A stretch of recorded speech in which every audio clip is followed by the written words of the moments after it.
Hi, I'm Dr. Kim Clements and welcome to Smile.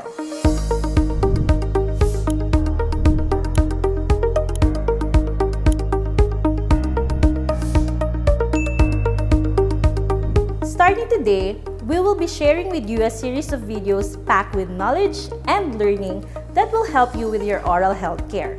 For our first segment on this video series, we will call this Ask Your Expert. In this segment, we will try to discuss and answer your most frequently asked questions about oral health. We will be joined by our top-notch dentist here at Dr. Kim Clements Dental Center.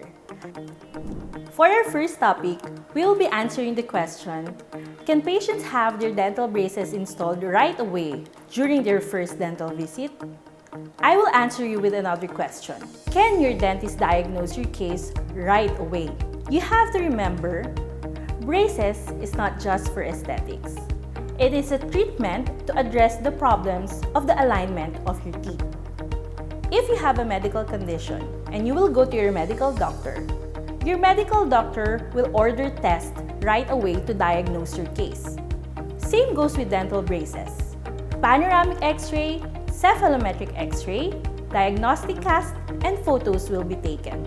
Remember, correct diagnosis will give us a correct treatment plan. And of course, before installation of braces, hindi po pwedeng meron kayong sirang ngipin at gum disease.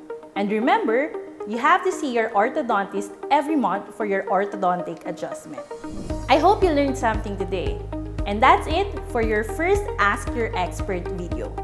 For more questions and topics you want us to cover in the future episodes, please send us a message in our social media page.